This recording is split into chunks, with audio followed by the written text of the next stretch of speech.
to the ARC Journey. I want to share with you a couple things. One is a global reach update. The second is some more information for you for a conference coming up May 16th at 10 a.m.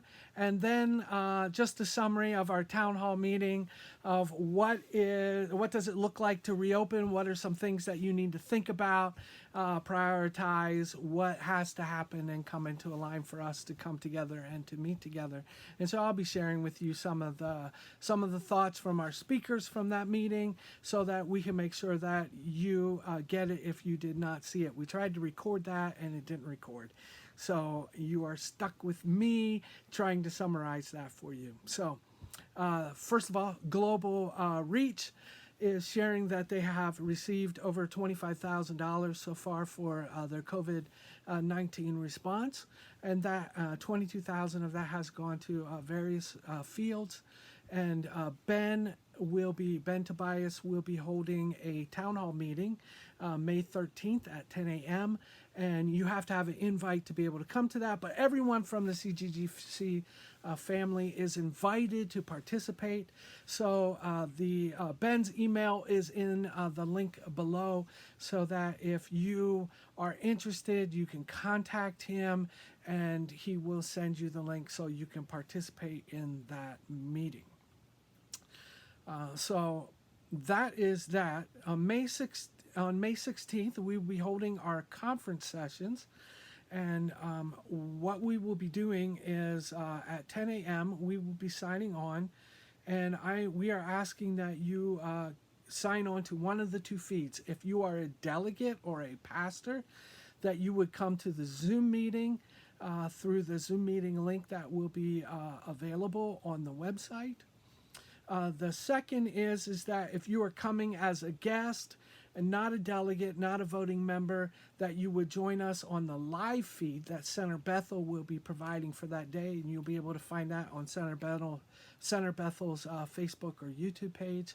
And we will have more information about that as it becomes fully clear to me and to us as to where that's going to be published and held.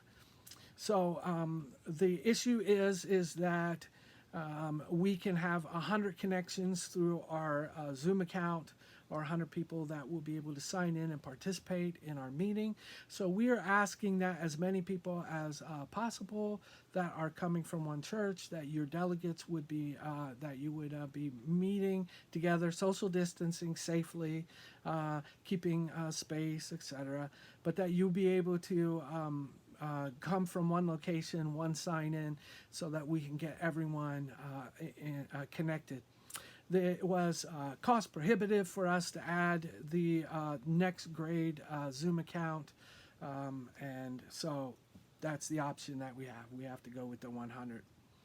So everyone who's coming in then through the Zoom account will be able to vote, to comment. You will be able to participate in the meeting. Through the live feed, your comments will be monitored, but it will not. You will not have necessarily have access to the voting privileges. So that's that. May 16th. 10 a.m. We're looking forward to seeing you all as we are holding conference sessions that way. We're looking at making this as a maximum of 4 hours. We are only looking at the essential business that we need to accomplish in this meeting, so there will be a lot of things that we aren't doing. So it'll be an essential agenda, and that agenda should be published by the end of this week on the website, or at least that's my hope and my intention. So moving forward with that. Now, as we are facing openings of our churches through different counties at different times, the question remains is, how do we do this? How do we keep people safe? What do we need to look at? How do we know when it is okay for us to open? And I think that Lee covered that pretty well. Pastor Lee Klein when he shared with us that in our town hall meeting. And he shared with us, first of all, we need to listen to God, and what is God saying to us. The second thing that we need to do is to listen to our state. We know the biblical mandate that we are held accountable to the state, that the state is is one of our ruling authorities appointed by God. So we hold ourselves accountable to them and to what they're telling us. So we want to follow their guidelines. The third thing is, what's our community telling us? What are they doing to reopen? And what are they suggesting to keep everyone safe? And then the fourth thing to listen to is, what are our people saying? We are going to have some people that are going to want to come together, going to be anxious, feel like it's time. And then there are those that are still going to be on the edge. They are maybe some of those that are more vulnerable, that aren't going to want to participate. We need to make sure that we are not shaming anybody, that we are making sure that they understand if they feel like they need to stay home, they're still a valuable part of our community and of our fellowships and our family. So we will continue to provide online services for them to participate, that we value them and we value their health and safety. So, what does it mean for us to actually gather together then? The recommendations, the health recommendations that come to us from Dr. Florendo was that we would continue to wear masks, that we would continue to provide sanitizers, that we would refrain from embracing or being close to one another, that we would keep our social distancing, that we would consider whether or not we are singing as this is spread through vapor and remains in the room and is viable in the air for 3 hours before it settles onto surfaces. So that is something to consider. We want to make sure that we are sanitizing, that when we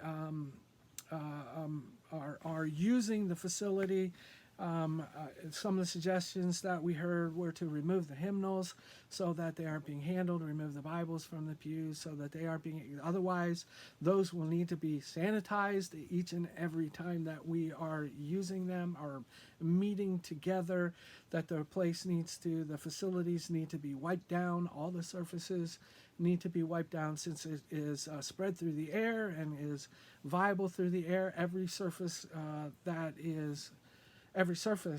is a potential contamination spot, so everything needs wiped down, not just where people were. So this is it's pretty intimidating. So the thought is that there ought to be maybe a health task force put into place. Some people in your fellowship that are familiar with safety protocols, are familiar with what the health department and what are the safe practices, that they can help to implement those things and make sure that we are taking care of it and staying safe while we're doing it, while we are meeting together, and then putting together a cleaning task force or sanitation task force to be able to clean and to make sure that all of our surfaces are wiped down. It was recommended that any kind of cleaning product, any sanitation cleaning product is going to be able to help remove COVID. So whatever those products that you're using for cleaning, they ought to be fine. There's no special recommendation by the health department that we use. So, but it is that we need to do thorough cleanings afterwards. Removing the hymnals, probably no greeters as we come in, sitting as families, keeping social distance, adhering to the guidelines, whatever they're going to say, how many that we can gather at one time. That may mean that we have to have multiple services, and asking people to make sure that they come to one of those services or stay to that service so that we don't have overcrowding. Not passing items like the offering, leaving offering plate in the back. and allowing people to drop off their offerings that way, but not passing them. If you do communion, you don't necessarily want to pass it around. You might want to have it out and let people pick it up as they come through. All of these things, so many things to think about, to think it through, because it is our responsibility to keep everyone safe and healthy while we gather together to worship. So in that light, I think that continuing on with live feeds, recording services, allowing people to participate and continue to participate is going to be long into the future, even as the restrictions are lifted and we start meeting back together. So it is moving forward. It is part of the reset button, I think, that God has hit for us, and an opportunity for us to be able to reach out, to touch more people, and to impact more lives for the gospel of Jesus Christ.